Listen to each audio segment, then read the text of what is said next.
John Cena akan return di SmackDown sebelum WrestleMania. Komentar Tiffany Stratton ke segmen off-scriptnya di SmackDown. Anggota The Bloodline yang baru segera debut. Dan masih banyak lagi. Selamat datang di Extra News, di mana kita akan bahas berita dan rumor terkini tentang WWE. John Cena akan return di SmackDown sebelum WrestleMania.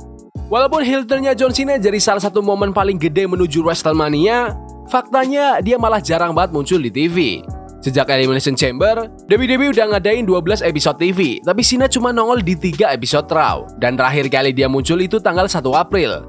Dan habis itu dia nggak dijadwalin buat muncul lagi, sampai WrestleMania lawan Cody Rhodes. Tapi tenang, buat kalian yang udah kangen lihat Cena, ada kabar bagus nih.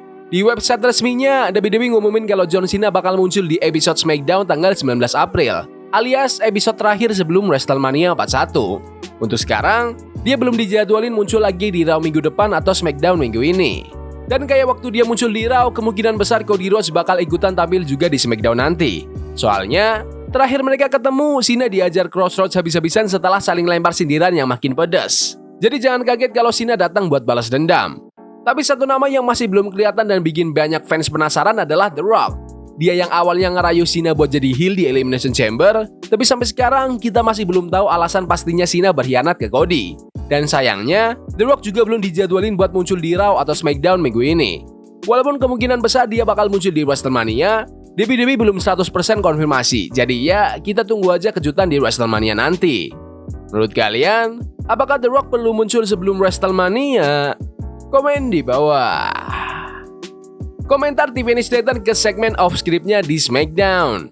Tiffany Stratton yang sekarang pegang sabuk WWE Women's Champion baru aja jadi bintang tamu di The Babyface Podcast. Nah, di situ dia ditanya soal segmen SmackDown minggu lalu yang katanya dia sama Charlotte Flair sempat keluar dari naskah alias off-script.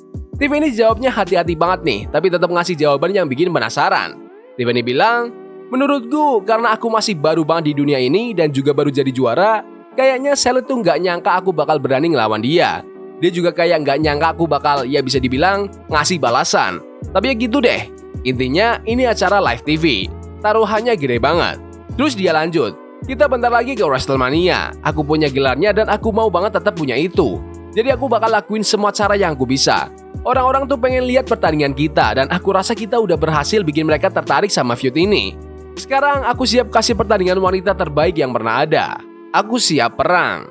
Menurut kalian, apakah Tiffany Stratton bisa kalahkan Charlotte Flair di WrestleMania?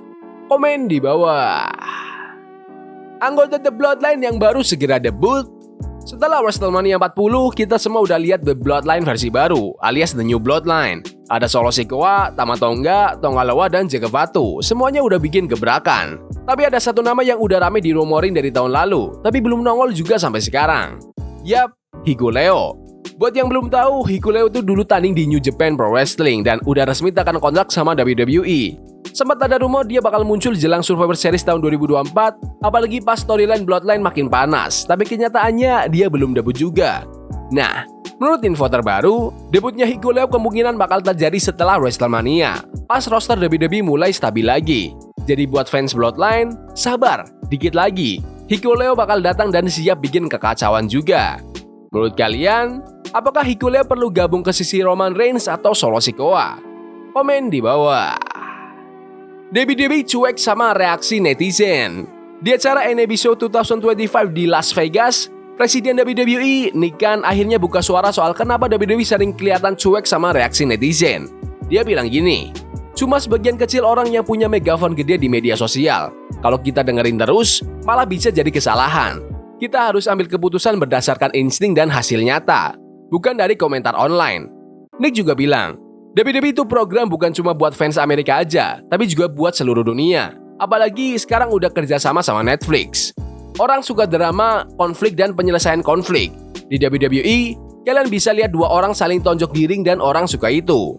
Dia juga bahas soal pentingnya tontonan keluarga, karena hampir setengah dari penonton live WWE datang bareng anaknya. Itu generasi selanjutnya, banyak dari kalian pasti jadi fans dari kecil, terus sempat ninggalin pas remaja, terus balik lagi. Nah, WWE pengen nemenin fans seumur hidup.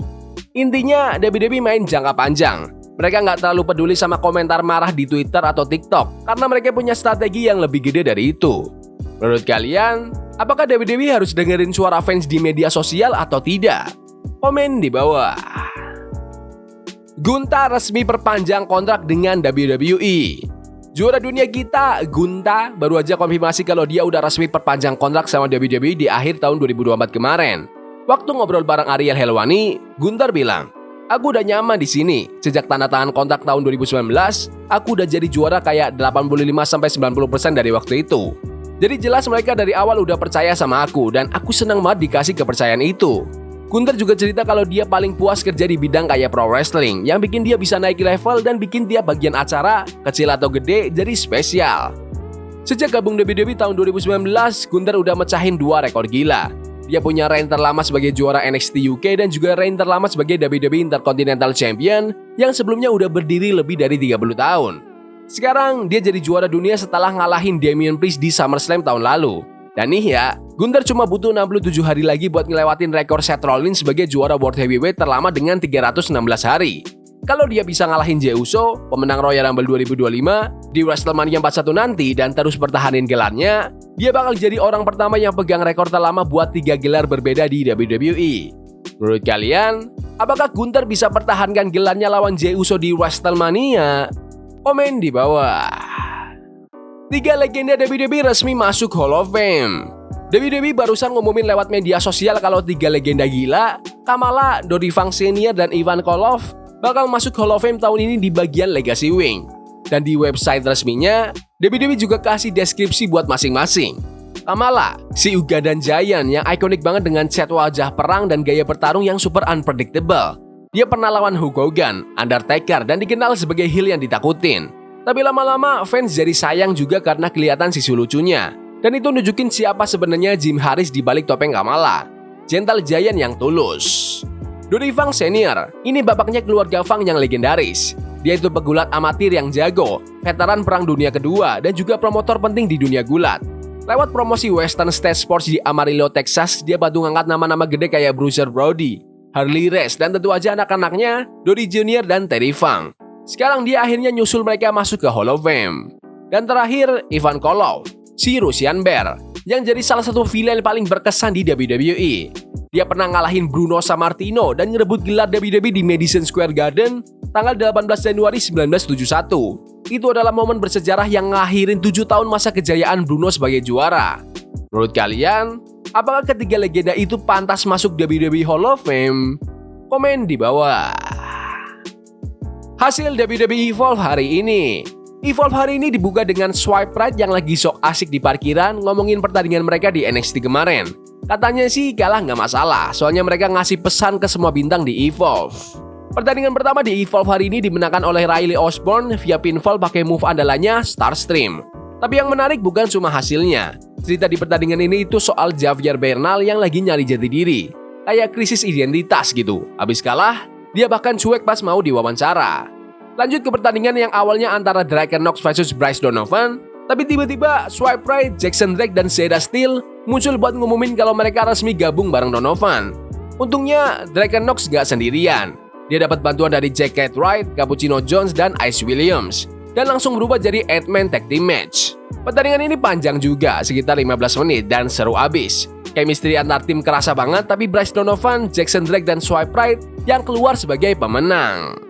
Langsung aja lanjut ke main event. Kali Armstrong kalahkan Danny Palmer via pinfall pakai Kali Connection. Abis menang, Kali langsung ambil mic dan ngomong dengan pede banget. Dia bilang dia bakal catat sejarah jadi juara pertama di Evolve.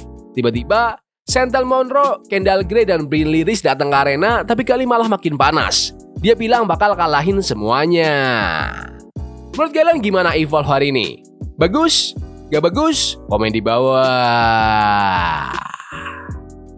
Ya udah gitu aja video berita hari ini. Jangan lupa like dan subscribe ke channel ini karena aku pengen 15.000 subscriber sebelum WrestleMania. Tolong bantu.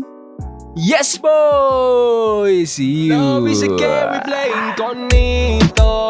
Forbidden fire on Nico. Bunny for love we can hold. I wish we were